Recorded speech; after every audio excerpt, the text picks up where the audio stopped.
ಈ ಚುನಾವಣೆ ಉಪಚುನಾವಣೆ ಅನಿವಾರ್ಯವಾಗಿ ಬಂದಿರತಕ್ಕಂಥದ್ದು ನಮ್ಮ ಹಿರಿಯ ಕಾಂಗ್ರೆಸ್ ಪಕ್ಷದ ನಾಯಕರಾದ ಶಾವನೂರು ಶಿವಶಂಕರಪ್ಪನವರ ನಿಧನದಿಂದ ಈ ಒಂದು ಸ್ಥಾನ ತೆರವಾಗಿರೋದರಿಂದ ಈ ಒಂದು ಚುನಾವಣೆ ನಡೀತಾ ಇದೆ.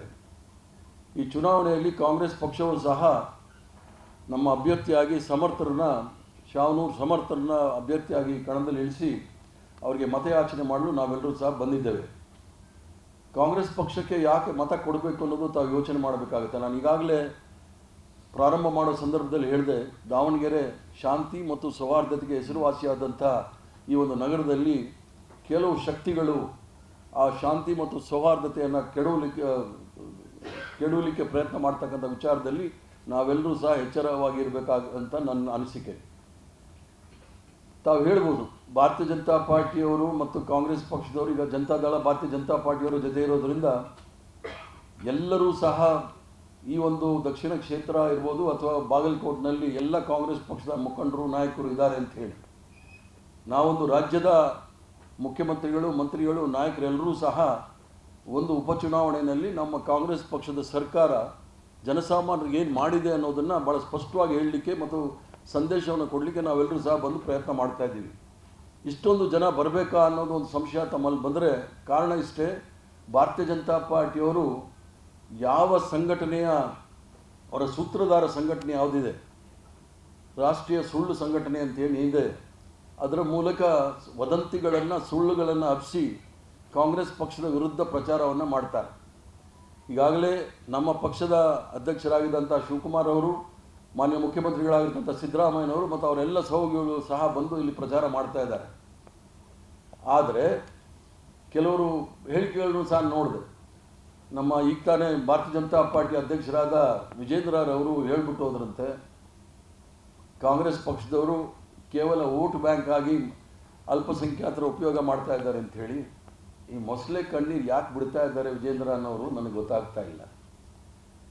ಇವರು 5 ವರ್ಷದ ಕಾಲ ಜನಸಾಮಾನ್ಯರ ಬಗ್ಗೆ ಒಂದೇ ಒಂದು ವಿಚಾರವನ್ನು ಸಹ ಪ್ರಸ್ತಾಪ ಮಾಡಿರಲಿಲ್ಲ. ನಾನು ವಿರೋಧ ಪಕ್ಷದ ನಾಯಕನಾಗಿದ್ದೆ.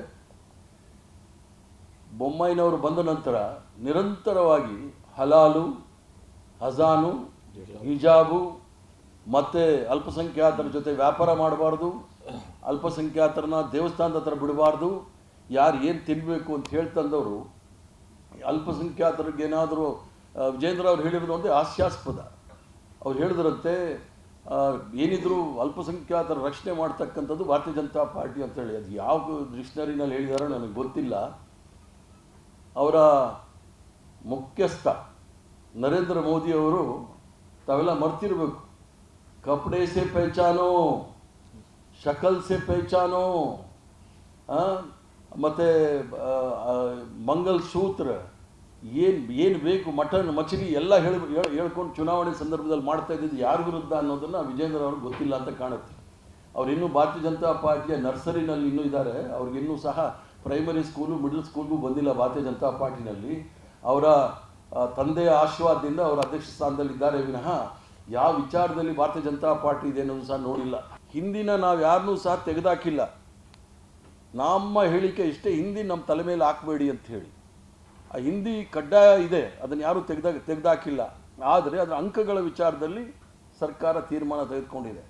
ಆದ್ದರಿಂದ ಇದರಿಂದ ಯಾರೂ ಸಹ ಅಶೋಕ ಮತ್ತು ನಮ್ಮ ಏಕ ಮಿನಿಟ್ ಶೋಭಾ ಕರಂದ್ಲಾಜೆಯವರು ಏಕ ಮಿನಿಟು ಅಂತ ಹೇಳ್ತಾರೆ. ಆ ಕಡೆ ನಮ್ಮ ಯಾರು CT ರವಿ ಅವ್ರಿಗೂ ಸಹ ಹಿಂದಿ ಕಲಿಬೇಕು ಅಂತೇಳಿ ಭಾಳ ಆಸೆ. ಕನ್ನಡ ಇಂಗ್ಲೀಷೇ ನಾವು ಸರಿಯಾಗಿ ಮಾತಾಡೋಕ್ಕೆ ಬರಲ್ಲ, ಹಿಂದಿ ಕಲಿಯೋಕ್ಕೆ ಹೋಗ್ತಾ ಇದ್ದಾರೆ. ಆದ್ದರಿಂದ ಜನಸಾಮಾನ್ಯರಿಗೆ ಏನು ಬೇಕು ಅದನ್ನು ನಾವು ಯೋಚನೆ ಮಾಡಬೇಕೇ ವಿನಃ ವಿನಾಕಾರಣ ದ್ವೇಷ ರಾಜಕಾರಣ, ಕೋಮುವಾದದ ಮೇಲೆ ನಾವು ನಮ್ಮ ಸರ್ಕಾರ ಆಗಲಿ ನಮ್ಮ ಪಕ್ಷ ಆಗಲಿ ನಿಂತಿಲ್ಲ. ಆದ್ದರಿಂದ ಬರ್ತಕ್ಕಂಥ ಚುನಾವಣೆಯಲ್ಲಿ ಏನು ಶಾವನೂರು ಶಿವಶಂಕರಪ್ಪನವರು ದಾವಣಗೆರೆ ಅಭಿವೃದ್ಧಿಗಾಗಿ ಶ್ರಮಿಸಿದರು, ಅದನ್ನು ಮುಂದುವರಿಸಲಿಕ್ಕೆ ತಾವೆಲ್ಲರೂ ಸಹ ಅವರ ಮೊಮ್ಮಗ ಆಗಿರ್ತಕ್ಕಂಥ ಶಾವನೂರು ಸಮರ್ಥ ಅವರು ಕಾಂಗ್ರೆಸ್ ಪಕ್ಷದ ಅಭ್ಯರ್ಥಿಯಾಗಿದ್ದಾರೆ. ಅವರಿಗೆ ತಾವೆಲ್ಲರೂ ಸಹ ಮತ ಕೊಡಬೇಕು ಅಂತೇಳಿ ತಮ್ಮ ಮೂಲಕ ದಾವಣಗೆರೆ ಮತದಾರರಲ್ಲಿ ನಾನು ಪ್ರಾರ್ಥನೆ ಮಾಡ್ತೀನಿ.